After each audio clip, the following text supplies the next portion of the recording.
strikes, there's no way to control it, there's no way to predict it, it just pops up out of nowhere, and generally speaking, it doesn't resolve itself.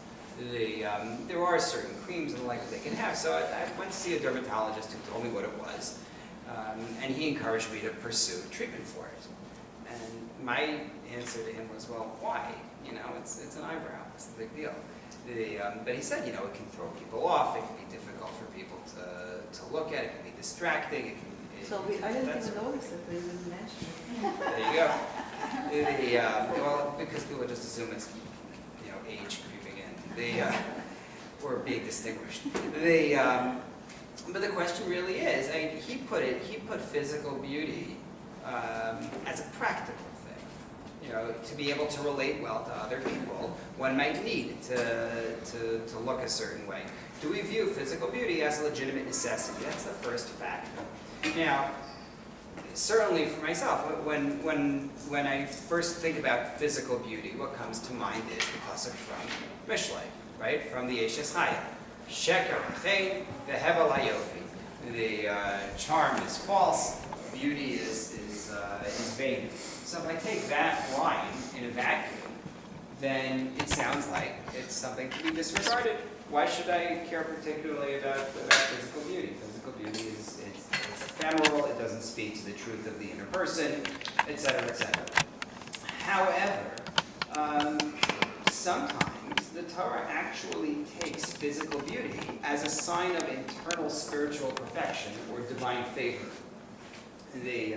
For example, the Gemara in Megillah lists for us the most beautiful women in the history of the world. And lo and behold, they happen to be the righteous women of the Torah. So we're told about Chava, and we're told about Sarah, and we're told about Rachel. Incidentally, it's not just about women, it's also about men. So we have Shaul and David being described as being of surpassing beauty. And then you have people who actually gain beauty as an element of Hashem's favor, right? Who in the Torah, or in Tanakh, I should say, is described as being beautiful because Hashem helps make her beautiful? It's a Gemara on Esther. Right? Esther is described as being Yirak Rokes, of an olive complexion, which apparently wasn't considered to be a positive. I don't know. But the Gemara says Hashem provided her with chut shel chesed. Hashem provided her with favor, and now whoever looked at her found Esther to be attractive. So that the Gemara certainly believes that there is some association between righteousness and physical beauty. And beauty becomes important in relationships also. Socially, it becomes important. If you take a look at the sheets that I gave out, do you have a sheet? No, that's not this one. Oh, sorry.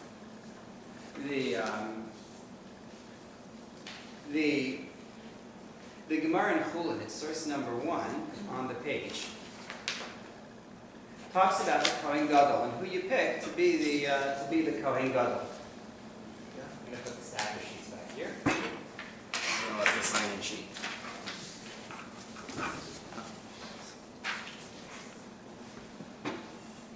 So the Gemara in Chulin talks about the Kohen Gadol, who we pick to be the Kohen Gadol. And the Gemara begins by quoting a pasuk. The Torah says, "V'hakohen hagadol me'echav," the Kohen who is greater than his brethren. So the Gemara says, what does that mean? The Kohen who is greater than his brethren. I mean, literally, gadol is larger, bigger. So what does that mean? He has to be taller than everybody else. We pick the tallest we have now. Yehuda Gelberger is working with the base measure, which is 6'6". So he's the Kohen hagadol me'echav. So is that what we're talking about? So the Gemara says, no. He should be greater than his brethren in 3 areas: in beauty, in wisdom, and in wealth. That's what we require of the Kohen Gadol. And the Gemara there actually says, if he's not, let's say he's not wealthier, then they make him wealthy. Then they actually give him money. Now, the reason he has to be wiser is because of the position that he holds as the Kohen Gadol. The reason he has to be wealthier, among other things, is that he has to be above reproach. We don't want to have somebody who is vulnerable to bribes. That's our concern. So we take somebody who already has wealth. But why does he have to be more handsome? Because we want people to look at the Beis HaMikdash, at the service done in the Beis HaMikdash, and be really impressed. Now, we're taught that we're supposed to look at what's inside, right? You're not supposed to look at the bottle, you're supposed to look at what's inside, at the contents. We're not supposed to get thrown off by aesthetics. Nonetheless, there's a recognition that that's the way people function. And when someone comes to the Beis HaMikdash and sees the Kohen Gadol, you want that person to come away impressed. Ditto for the king. Take a look at source number 2, please. It's the Gemara in Sanhedrin. Talks about the king's haircuts. It says, Melech mistaper b'chol yom. The king received a haircut.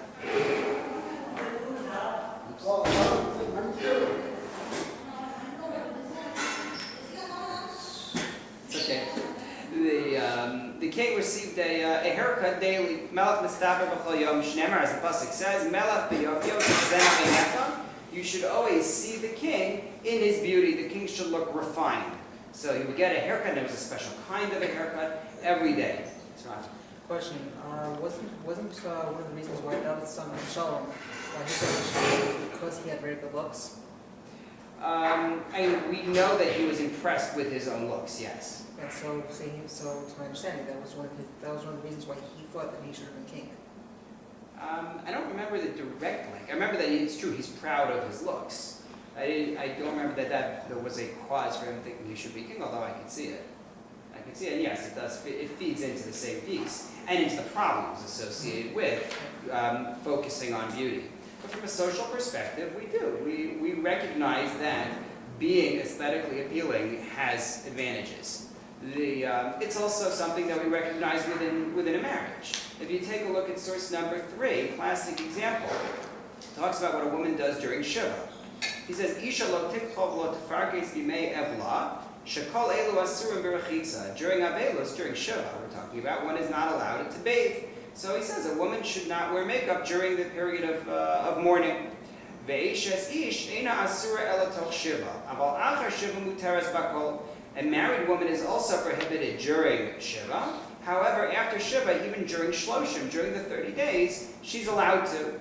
Kadesh lo tizgan al ba'alo, unless you run into a situation where she doesn't appear appealing to the husband gets turned off, and that has an effect on the relationship going forward. Again, leaving aside, although I shouldn't leave it aside, but I'm going to leave aside the shallowness of the husband in this source. It's a recognition that the visual is very powerful and it affects people.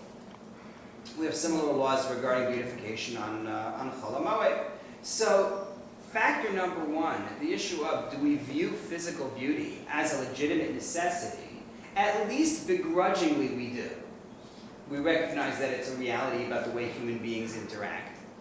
And even more than that, based on what we saw earlier about the list of the beautiful women in the Gemara and the men as well, and the story with Esther, we find that yes, there is this idea that beauty is more than just something that, well, you want it in order to smooth your relations with other people, but that there is some kind of an ideal involved. That becomes very important when we ask the question of whether you can call cosmetic surgery a necessity. If someone says, well, you know what, right now, I took a vote among my peers and they all think that I'm ugly, but if I engage in this surgery, now I'll be attractive. There are game shows like that, right? So that's part 1. Part 2, though, is considerably more complex. And it's the question of whether I am allowed to wound myself, even for the sake of a benefit. Because all surgery involves wounding yourself. You may come out with a positive result in the end, but they have to take a knife to somebody. Is that at all permitted? The Torah explicitly prohibits wounding somebody else. That's for sure. The Torah says, "Arba'im yakenu lo yosif," regarding the Beis Din when someone is supposed to get lashes. The Torah says you give him 40 lashes, lo yosif, and you don't add any more than that. And actually, the 40 is not 40; it's really 39. That's a separate discussion, but you don't go over. And the Gemara says that based on the Sifri, if you hit somebody extra, you're actually in violation of a prohibition. Fine. What about if it's you? What about if you decide you want to wound yourself? So take a look at source number 4, where the Gemara actually says it's a machlokas tanoim. It's a debate among the sages from the time of the Mishnah of 2,000 years ago. Tanaihi. I'm reading out of the Hebrew. You can follow along in the English. De'igal amanda amar ein adam rashe l'chadol ba'atzmo. There is a view that says you are not permitted to harm yourself.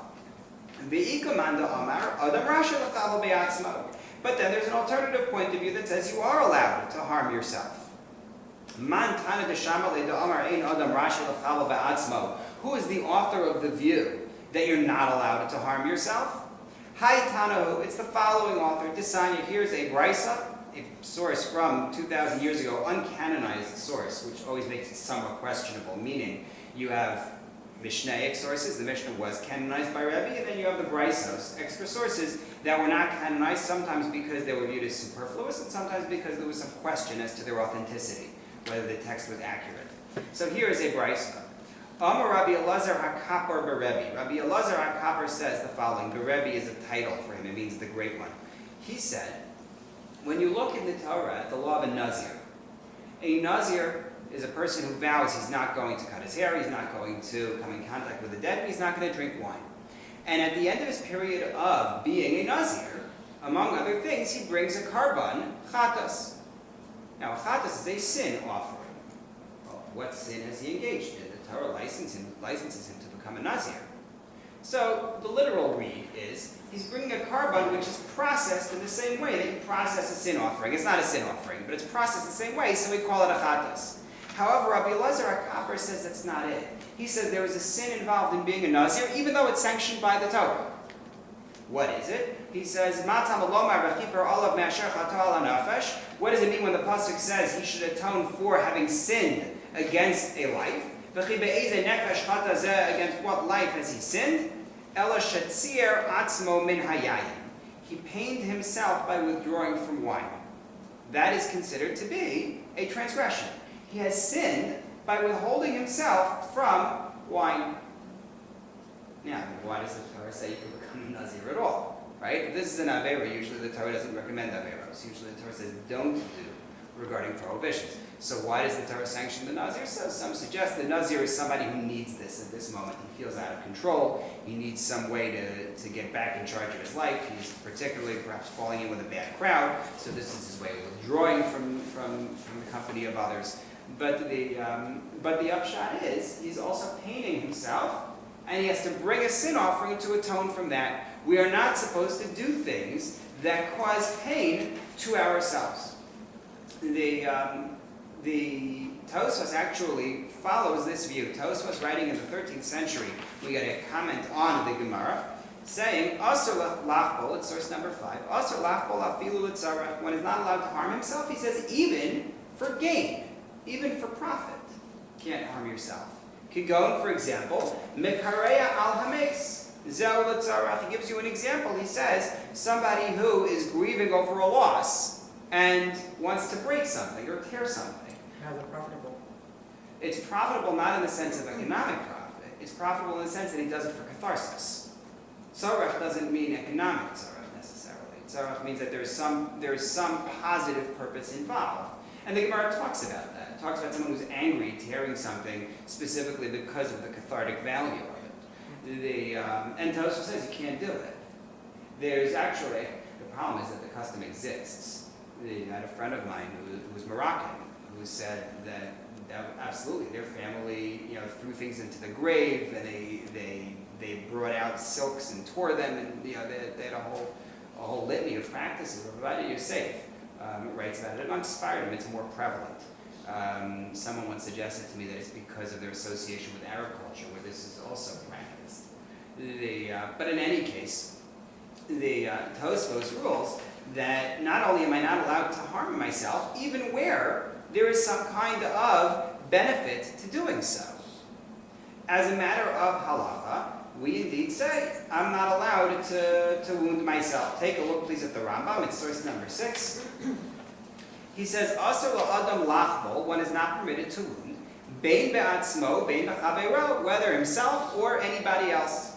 V'lo ha'chovel bilvad, and not only the case of wounding, ela kol hamakeh, but striking anybody. In other words, right now, all you prohibited me from doing is wounding. So what if I hit him and I don't make a mark? Is that now permitted? Absolutely not. He says kol hamakeh, any sort of striking, Derech nitzayon. In a matter of nitzayon, in the English I noted there's an alternative version that says derech bizayon. Nitzayon is victory. Bizayon is humiliation. So either hitting somebody in order to degrade him or hitting somebody in order to demonstrate my own triumph over him. Hareza over below sase, that violates a prohibition. I'm not allowed to strike anybody, and the Shulchan Aruch writes, take a look at source number 7. This is definitive. Code of Jewish law. Hachol ba'atzmo, wounding oneself. He says, Afal pi she'eno rashai, granted you're not allowed to do it, but in parentheses, pater, you're exempt from liability, meaning, what are you going to do? Right? In other words, somebody wounds himself. So we're going to make him pay himself a fine? What am I supposed to do? There's nothing to do to him. Whereas if others were to wound him, they would have to pay. But the point is that the Shulchan Aruch says, I am not permitted to wound myself. Well, is that then beginning, middle, and end of our discussion about cosmetic surgeries? If so, we've just wrapped up the topic in 22 minutes, even allowing for starting 2 minutes late. So is that the end? Clearly not, because there are a lot more sources left on the page. We're not quite done. What we've said so far is, yes, beauty may be considered a significant social factor, but on the other hand, I'm not allowed to wound myself. But now, yes. The wounding, Yes. from all what I'm seeing here, is, back in the old days, you can't compare with a fine microsurgical cut nowadays. So yes, wounding, taking a rough rusty knife and cutting yourself, I would say no, but taking a scalpel under anesthetic. What's your definition of a wound then? Well, cutting, No, but what's the definition? I mean, this is a serious question. How do I define wound? It would seem to me that the Torah definition is any alteration of the body that Hashem gave you. Any alteration? Any permanent alteration of the body that Hashem gave you. Whether it's for nice or not, whether it's precise or not. You could say that the damaging is perfectly nice white sheet of paper is writing very nicely or scribbling on it. Doesn't matter. You're still changing the status of that white sheet of paper. That's true. The reason I'm not so sure of that is because I think the verb chovel has certain overtones that are different from simply changing something. If it were just a matter of changing it, I would agree with you wholeheartedly. But because the word chovel connotes a negative, and we'll see more about that in a minute, I'm inclined to take chovel more as altering in some kind of altering in a way that harms the organism. And what I mean by that may be harm in terms of pain or harm in terms of defacing something. It could be either one. In other words, even if it's not something that defaces, but it causes somebody pain, I'm prepared to call that chovel. And you'll see why in a minute, actually. I have a source to back it up in a minute. It's the next source. Because we're not done here. Even if wounding is prohibited, there is a whole class of wounding that is not only permitted, but that is required. And that is medical treatment. Medical treatment often involves wounding somebody, and classically it always has. That's not a new thing. The Gemara is quite familiar with various kinds of surgeries. Whether it was done the way we would do it nowadays, I mean, certainly not doing it laparoscopically, but the idea of wounding somebody for the sake of helping them is not new. And that is actually addressed in the halachic sources, and that will come back to our issue of cosmetic surgery. Take a look, please, at source number 8. It's the top of the next page. Discussion in the Shulchan Aruch regarding surgery on a parent, which is particularly difficult. Because there's a prohibition against striking a parent, and it's a very serious prohibition. So what do you do if one's parent needs a treatment, and you're the doctor, and you're the only one available? Do you give the treatment? You may end up wounding the parent as part of actually healing. So take a look at the way the Shulchan Aruch addresses the issue. We have two parts here. One is Mechaber, the other is Ramah. Mechaber is Rabbi Yosef Karo, author of the Shulchan Aruch. Ramah is Rabbi Moshe Isserlis, writing just a short period of time later, a couple of decades later. The Ramah, right, the Shulchan Aruch itself is the end of the 15th century, beginning of the 16th. Ramah, writing only a couple of decades later, provides the Ashkenazi gloss to the Shulchan Aruch. So the Mechaber writes, Hayakotz tachuv le'aviv. If one's father has a a thorn stuck in his skin. I translated this splinter, but I really should translate this thorn. Lo yotzi enu. So you shouldn't remove it. Shema yavo lasas bo chavu rak, because you may make a wound. So that speaks to your question about exactly what kind of a wound it counts. Even removing a splinter and that leaving a mark now counts as a wound. And so too, if you are a bloodletter, a rofe, or a doctor, bloodletting went out of fashion for a while. Now it's back in for certain things. The leeches are in vogue. Go figure. I'm still not letting them do it on me. So if one is a bloodletter or a doctor, lo yakis dam lo viv lo yachtoch lo ever. He should not let blood for his father. He should not amputate a limb for him.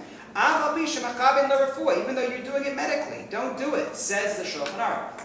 The Ramah says not so fast. Haga is the word that we use always to introduce the Ramah's editorial notes. He says, Bamet var mamurim, when is this true? B'shiyesh sham acher lasos. If there's someone else around who could do the job. So you're not the only doctor on the scene, so let somebody else be the one to do it. You don't need to be the one to do So it. as far as the approach is more savage. I know it's savage. Well, I think the Ramah is actually qualifying. I don't think the Ramah is disagreeing. I think the Ramah believes that the Shulchan Aruch believes this as well. When the Ramah wants to disagree, he's very capable of saying so, but I don't think he's disagreeing here. the scenario that I'm envisioning is let's say there's somebody with a certain condition or one of the limbs, and the only way to cure the person's life is to chop that limb off. Mm-hmm. Okay, and if there's only one doctor, and the doctor is that person's father Or son. or son. Right, so the Ramah says, I believe the Shulchan Aruch will allow this. When he says, Bamet var mamurim, when is this true? I think he's trying to clarify what the Mechaber says. I don't believe that he's disagreeing.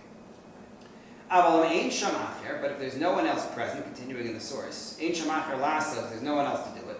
V'hu mitzta'er, and the patient is in pain, right? There's the thorn sitting there, whatever it is. Hareu makizo, he should let the blood, v'chotechlo, or cut off the limb. Kafi ma sheyarshu lasos, whatever the parent will permit him to do, that's what he should do. Now, the issue of the parent's permission is a whole other discussion, which is fascinating, the issue of patient autonomy. And that's an entire class unto itself. So we're not going to go there now. Just note that he says whatever the parent permits. He doesn't say whatever is medically necessary. But the point is that the Shulchan Aruch makes the statement, or at least the Ramah does, clarifying the view of the Shulchan Aruch, that for the sake of taking care of a parent, one may indeed wound the parent. Ditto for wounding oneself. Take a look at source number 9. This is a comment from Rabbi Feinstein dealing with the issue of donating blood. Right? When I donate blood, they wound me. Right? But there's a huge benefit that comes from donating blood. So take a look at source number 9, where Moshe Feinstein, in the course of discussing the issue of donating blood and what if you're getting paid for it, what if you're not getting paid for it, a nice long discussion there. He says further, one who wounds beyond the normal manner of healing, meaning it's not something done to heal, it's a wound, such that he could have been careful not to wound more, and he was not careful. Okay, so let me put that into some stronger English. Someone who wounds in such a way that he causes more harm than necessary, he could have done a better job, but he didn't, is considered to be wounding in the manner of victory or humiliation. If you're careless about it, then that's what the Rambam prohibited. But otherwise, if you do it in the minimally invasive way, the minimally damaging way, and it's in the normal manner of healing, then it's not prohibited. That's what Rav Moshe writes. I'm okay as long as I don't do it in as long as I'm not careless, as long as I don't cause extra harm. But he's not talking about cosmetic surgery. We're not there yet. We're just dealing with regular therapeutic surgery. Why do we have this exception? Why is this exception here? So Rav Moshe's wording is that the reason we have the exception here, actually, you know what, that should matter. Leave it be. The tshuva that I just quoted, I jumped the gun on. I thought I had a different source there. The Ramosha writes in a separate tshuva regarding donating blood that one is permitted to wound himself because the benefit is great. This other tshuva, I jumped the gun on, the source that we just read. Pretend we didn't just read it. The question of why I have an exception for medical purposes. Ramosha believes that the reason why we have an exception is because of the criteria of humiliation or victory. He says, once the Rambam says that wounding is prohibited if it's for the sake of victory, if it's for the sake of humiliation, that automatically means that any wounding that's not for that purpose is permitted. You follow? Once you tell me that wounding is prohibited if it's for the sake of humiliating somebody or demonstrating my superiority, that means that all the other ones are fine. That's what Ramosha takes as the reason for the exception. Similarly, take a look at the next source, Rashi in Sanhedrin, source number 10. On the issue of Ve'ahavta l'reacha kamocha, love your neighbor as yourself, Rashi says, Lo huziru Yisrael milasos l'chavereihem ela davar she'eno chapetz lasos le'atzmo. The Jewish people were instructed only that they should not perform toward others certain actions, I translate as should not perform actions towards others if they would not desire to have those actions performed toward themselves. The Hebrew is much more compact. Davar she'eno chapetz lasos la'atzmo. If there's something you don't want someone else to do to you, don't do it to somebody else, right? Like we taught our kids in kindergarten, right? If you don't want them doing it to you, then you don't do it to them. Hopefully that took. I'm waiting to see. But that's Ramosha's philosophy. The reason why wounding is off limits is because you don't want someone to wound you. You're not allowed to do it to somebody else. However, healing somebody is something that we would want to be healed. So what's wrong with healing somebody else? That's the view that Ramosha expresses. Rav Shaul Yisraeli of Kfar Haroeh has a different view, a different logic. He says maybe a person actually has a limited right over his own body. My body, my choice, essentially, is the statement. He argues there's a rule regarding a housebreaker. If somebody breaks into my home, I'm allowed to kill him. Unless I know for sure he's not dangerous, I know for sure he wouldn't kill me. The general assumption is that somebody breaking into your house is ready to kill in order to get what he wants. So therefore you're allowed to defend yourself. But the term that we use in talking about dealing with the housebreaker is that he has released himself for death. He has said to the people in the house, essentially, if you catch me, you can kill me. He is allowing that. By breaking into the house, he enters into a situation where he is vulnerable. That's a case then in which somebody is opening himself up to death. Similarly, we have the law of the city of refuge. If someone kills somebody by accident, he's supposed to go to the city of refuge and he's safe there. What if he leaves the city? He opens himself up to death.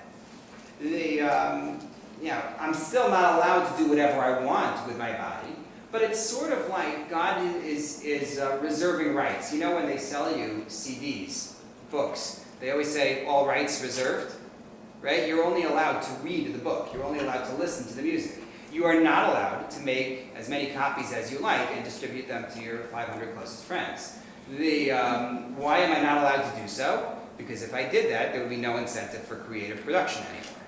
Right? It's a whole separate class on the issue of intellectual property rights. But the idea is we protect the authors and we protect the publishers in order to encourage people to create these things in the future, in order to encourage people to publish in the future.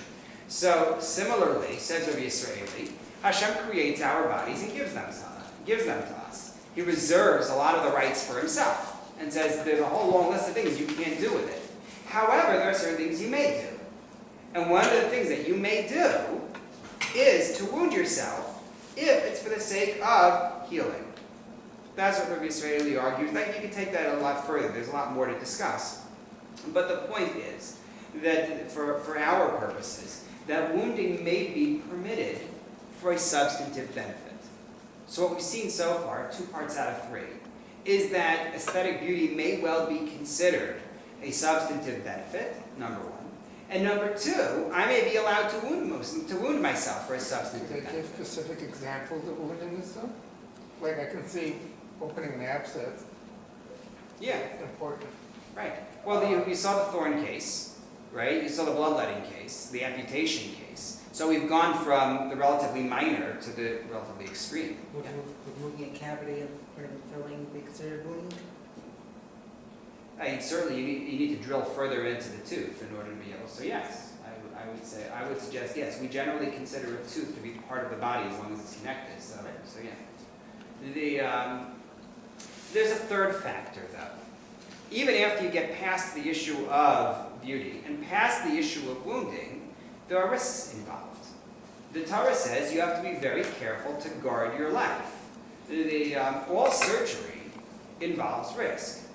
I have a great paragraph that I found online. I don't know the source for it, but it sounds authentic. So I will read it out, recognizing that it comes from the internet. For an average healthy adult under the age of 60, the risk of major complications from elective surgery is minimal, approximately 1 in 100,000. Risks increase with age and with blood loss involved.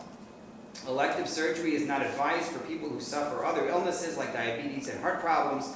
A person who suffered a heart attack over 6 months ago has a 5% increased risk of complications. And then he goes on, if heart attack was suffered within 6 months, 15% increase. Depends on the part of the body, depends on the relative health of the person. But surgery always involves risk, if nothing else, risk of infection, let alone issues of rejection of tissue, let alone issues of medication, issues of anesthesia. Right? I've known, unfortunately, enough people over the years who have gone into the hospital thinking they were going in for a benign procedure, and I ended up officiating at the Levani. But it happens. So, as a person allowed to take risks like this, even for the sake of gain. Well, the truth of the matter is that we all do. We all engage in risks for the sake of gain. I mean, you get up in the morning and you cross the street, there's some risk involved. You drive a car, certainly in Toronto, there's some risk involved. You get on an airplane, there's whatever you do. People go to work. Am I allowed to be a construction worker? Right? Construction workers have a very significant rate of accidents. Am I allowed to go skiing? Right? What's the gain there? Well, I'm enjoying it, I suppose, but there's certainly great risk. I judge from my friends who go skiing. There's great risk involved in putting boards on your feet and running, going down a mountain. To a certain extent, we do accept risk. And the question is, what's the standard and how exactly does this work? So, Rabbi J. David Blythe suggests that since all therapies are dangerous, fundamentally, we consider all therapies to be dangerous, and we see that we do permit a person to undergo them, that teaches us that one may undergo a dangerous therapy in order to reduce pain. The rationale for it comes from a Gemara regarding the Asaf in Tehillim. Did I bring it to the source here? I brought Rabbi Yaakov Breish's use of it. Take a look at source 14. Rabbi Yaakov Breish in the Chelkos Yaakov writes, he says, could one entertain the thought that a woman could not marry and give birth because she thereby endangers herself, right? There's a certain risk involved in that as well. Are you going to tell me now you can't engage in any risk? Well, then you're not allowed to get married. Rather, he says, that is the way of the world. Certain things are just the way the world functions. And since the public does it, Shomer P'sayim Hashem, the Pasuk says, Hashem guards those who are foolish. Meaning that we engage in normal risks in our everyday life, and that's considered to be an acceptable practice. So that's true regarding, in general, risks which become commonplace. Not maybe a brand new type of a surgery, but something which people do, and you see that they generally come out all right, would be considered to be acceptable. So taking the three issues together, okay, the issue of whether we consider beauty to really be a worthy goal in and of itself. So we saw that halakhically we do consider beauty to be significant, like in the laws of Avelos, right? In the laws of mourning, as well as the Kohen Gadol, as well as the Melech. Number two, seeing that one is permitted to engage in,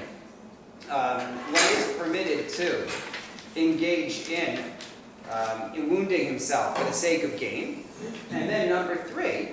seeing that one is permitted to take risks that are commonplace risks for the sake of gain, one would be inclined just based on that towards leniency, and to say one would indeed be allowed to engage in this. However, the view of the poskim in general is split on that front. I think it's your front. The view of the poskim is split on this. The Tzitz Eliezer Waldenberg, says that one should not engage in such surgery. Even after he goes through all the grounds to permit it, he says it's wrong for people to obsess over beauty. And he says, you know what? It's true there are examples of being careful for beauty in the Gemara and in Halacha and regarding the Melech and the Kohen Gadol and Shiva and all that. He says, Afal Pikein, he says, nonetheless, he goes back to that pasuk we quoted in the beginning, Sheker Achei Ve'ev Alayofi, and he says one should not. Rav Moshe Feinstein, though, disagreed in certain cases. Rav Moshe Feinstein said it depends. It depends on what the tzara is. It depends on what the need is. There's a difference between a frivolous surgery and one which is really affecting somebody's life. He was asked a specific question. He was asked the case of a woman who was having a very hard time getting married, and she was told that that this was the issue. And he said if that's to help her in that situation, he viewed that as justified. Now, leaving aside the question of the shallow men who she's dating or what the degree, because I don't know the case of what she was dealing with. I don't know how extreme her situation was. I don't know if you can say it's like one incident or something that she had to deal with all her life, Right. from childhood to teenage years. Right. No, and it's clear in Rav Moshe's tshuva that he's not being specific to that case. He's not saying it's only for this case and not for any other. You need to define, though, what is tzarech. And this is a gray area. Rav Moshe is not going to give you case A is, case B is not, case C is, case D is not. But he's telling you have to look for that level of tzarech, that level of need, in order for it to be justified. There's a whole separate topic that comes within this. We still have a couple of minutes. And that's the issue of, am I permitted to, so to speak, improve upon Hashem's creations under V'rapo Yirapeh? In other words, the mission of the doctor is to heal. The Gemara says he has reshus, and therefore he is obligated to heal. But is this really called part of that medical mission? The beauty is, after all, Hashem's creation. The Gemara in Tanis tells the famous story of Rabbi Elazar, Rabbi Shimon leaving the Beis Medrash and encountering a man who was extremely ugly, and he says, "Wow, you're ugly." And the man says, "Well, go tell my Creator that He created something defective." At which point, Rabbi Elazar, Rabbi Shimon apologizes profusely. He follows after the man. The man is riding on his donkey till he gets all the way to his town. He's apologizing the whole way. It's an incredible story. There's some debate as to whether he was really talking about the man's physical ugliness. Maybe he meant something else. But the point is that indeed Hashem is the one who's responsible for a person's beauty. It's a Gemara in Nida Daf Lamed Aleph that says that beauty of one's features is attributed to Hashem. So who are we to say this is ugly?